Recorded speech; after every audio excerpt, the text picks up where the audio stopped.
Hey, shalom, shalom. First and foremost, I'd like to start off giving all praise, honor, and glory to Yahweh, Bahashem, Yahweh Shai, Bahashem, Kakadash. Double honors to the apostle and elders, great millstone, who well. Peace and blessings to the house of David elect. This lesson will be entitled,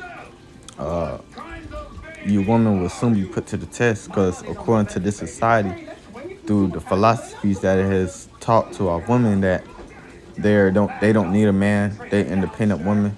But that will soon be put to the test because the Lord is going to put you through tests to where you're gonna have to stand on what you preach or what you live by. All right, but that your personal opinions is not based on fact. All right, so the Lord is gonna put you through those tests and see, or to check to give you a reality check. All right, because back in the ancient world, women always depend on men.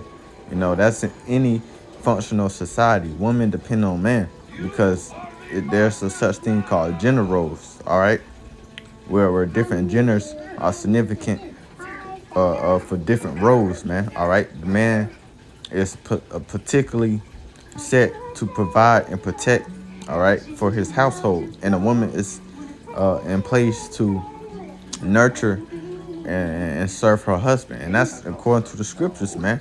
All right, but here in this society, it teach you likewise. That's why the scripture said things turn upside down as esteemed as the pot of clay, man. So these things are turned upside down now. It's vice versa. And what has it gotten you, woman? You know, the scriptures say in Job 39, the Lord has surprised the woman of understanding and wisdom, man.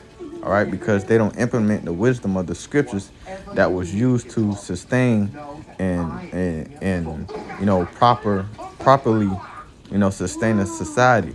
All right, so being things that are turned upside down, eventually it's going to eventually backfire and stab you in the back. So to get into it, because Lord willing, this is quick and to the point and edifying. Of course, this is 1 Corinthians 11:3 says, But I would have you know that every that the head of every man is the Mashiach, right? The head of the man is Yahweh Shai, the anointed. Because when you go into that word Christ, it means the anointed, a Mashiach in the Hebrew. It says the head of every woman is the man, right? So under the man is the woman, all right? You serve your man through the spirit and power of Yahweh Shem Shai. It says the head of a Mashiach, which is Yahweh Shai, is the Most High, right? Because the Lord gave the blueprint, the Lord Yahweh, the Ancient of Days, that has no beginning and end. He gave the blueprint to his only begotten Son on that, on down. All right. So Yahweh Shai head is Yahweh's head. All right.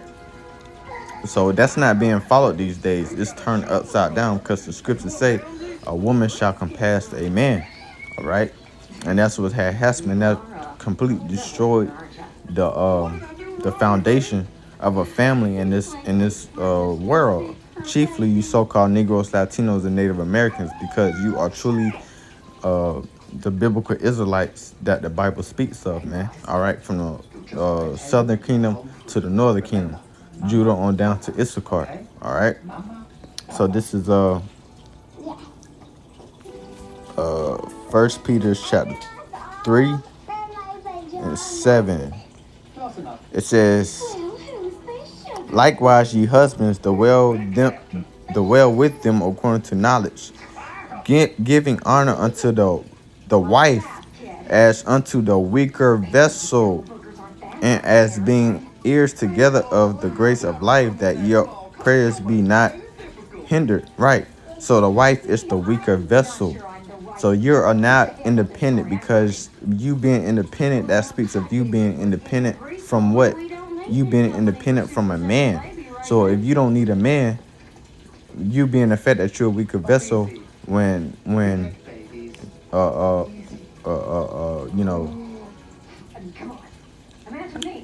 basically harm comes your way, the first thing a woman calls for is for protection. She's not able to defend herself. No, she's gonna call on the man to help defend her. Okay, because you're the weaker vessel, being the fact that, like the scriptures say, the Lord made man and woman. All right, he didn't make all these other different whatever type of genders they got these days. No, man and woman. All right, because the woman was made for. The woman was made for what she was made for, and the man was made what he was made for. That don't mean the woman it's not important in what she was made for. It just means that you exercise your role until its full capacity, as well as the man. All right, that don't mean you try to think you better than men because I want to have a dick and I want to try to be this strong independent woman and I can be a man too. I can do what men do. No, you just fulfill your role. Like when you're on a basketball team, for the say, sort of say, you know, you have the star player. Okay, you got the superstar player, you got the star player, and you got role players. Okay, everybody plays their role. That don't diminish the role of the role players because they have a significance into winning that championship. All right, it's a significance of winning that championship. The superstar player don't do it alone. Your LeBron James, your Michael Jordans, your Kevin Durant's, they don't do it alone. They have role players that fulfill their role. And that's the same dynamics when it comes to a relationship. You fulfill your role, okay? And that's the same thing with men and women. You just fulfill your role. It doesn't discount you on the things that you're able to produce and provide in that situation. It makes you a high value